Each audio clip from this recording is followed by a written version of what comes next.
I was very saddened to read recently about the passing of Harav Moshe Chadash, Zecher Tzadik V'Kadosh Livracha.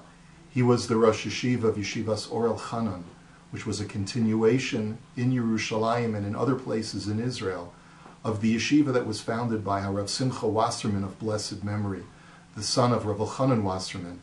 Rav Simcha had set up a yeshiva in my hometown in Los Angeles for many, many years, and many, many Talmidei Chachamim learned a lot of Torah in that yeshiva.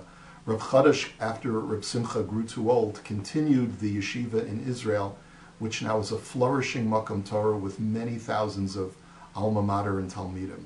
Allow me to share with you a short idea from one of Rav Simcha Wasserman's ideas about Tisha B'Av. You know, there's a pasuk in Sefer Zechariah, and it says in chapter 12 that upon the redemption of the Jewish people, and after the enemies of the Jewish people are all destroyed, it says, Bayom hahu yigdal hamispeid b'Yerushalayim. He said, on that day of great redemption, there will also be a period of great eulogy and mourning in Jerusalem. And the question is, who are they eulogizing if we're experiencing a tremendous geula at this time? Our sages tell us that we as the Jewish people will be mourning over the death of Mashiach ben Yosef. Yes, there will be a redemption, but it will not come without any cost. There will be great leaders of the Jewish people, among them the great Mashiach ben Yosef, the Messiah who's descended from the Joseph part of our family, who will perish before seeing the redemption. And it's only after the redemption occurs that we'll be able to properly mourn for him. And so Reb Simcha asked the very simple question, why only at this time of great joy and redemption will we reflect back upon the death of Mashiach ben Yosef and offer our words of eulogy for him? And at this point, Reb Simcha personalized his Devar Torah to share his own experiences of having gone through the Shoah. He said, as a survivor of the Shoah, we can ask, how is it that so many Jews who experienced the Shoah, who lost whole families, siblings, parents, Rahmana Litzlan children, and whole cities of Jews, how come these people who were survivors did not go completely insane? He said Jews throughout the centuries, especially in this last generation of survivors, drew their strength from Yaakov Avinu. When Yaakov was about to meet Esav, the Torah tells us that he split his camp, and he split his family into two different camps. And he said to himself, "Im yavo Esav el hamachaneh hachas v'yikahu, v'haya hamachaneh hanishar lifleita." He said, if Esav comes into one camp and destroys it, at least I'll have half of my family as survivors. And Reb Simcha says, how can a person imagine himself in that kind of situation?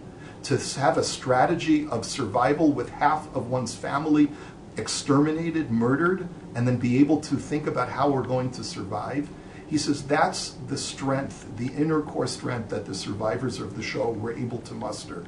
The strength of a Yaakov Avinu who was able to look at the face of extermination and say, we still have to continue, even if half of our camp is destroyed, we have to persevere.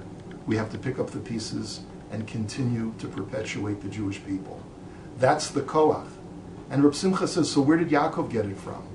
He said, you know, there's a prophecy that's found in Sefer Yechezkel that's also about the redemption. It says in Sefer Yechezkel chapter Lamed Vav, V'nosati lachem leiv chadash v'ruach chadasha etein b'kir b'chem. On that day I will give you a new spirit, says God. V'hasirosias leiv ha'even mibisarchem. I will remove the heart of stone that is within your breast. V'nosati lachem leiv basar. And I will replace it with a heart of flesh. You know, we think about a heart of stone as being a negative thing. But sometimes when a person is facing tremendous horror and adversity, the only way to survive is by having a heart of stone.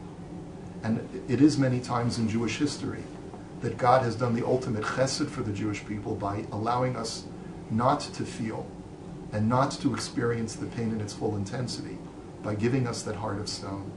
There are times in our history when the only way to survive is to be able to make oneself impervious to that heart of flesh because we have that heart of stone. And Reb Simcha concluded that that's why the Jewish people are going to first have to experience Geula before being allowed to reflect and mourn properly over Mashiach ben Yosef. In the midst of the pre-Messianic age, amidst all of the turmoil and tribulations, we will not have the resources emotionally to properly mourn for all of our losses. But only after the redemption, when God reverts our hearts back to hearts of flesh, will we be able to be sensitive enough to reflect properly on our losses. We see so much suffering and have seen so much suffering, most recently in Eretz Yisrael. And sometimes we don't even have a chance to properly mourn. Sometimes the media cycles run so quickly that we can't even reflect on the latest wave of terror. But we have to realize that when the redemption comes, all of those experiences will be given their proper due in our own hearts, and we'll be able to mourn for them properly.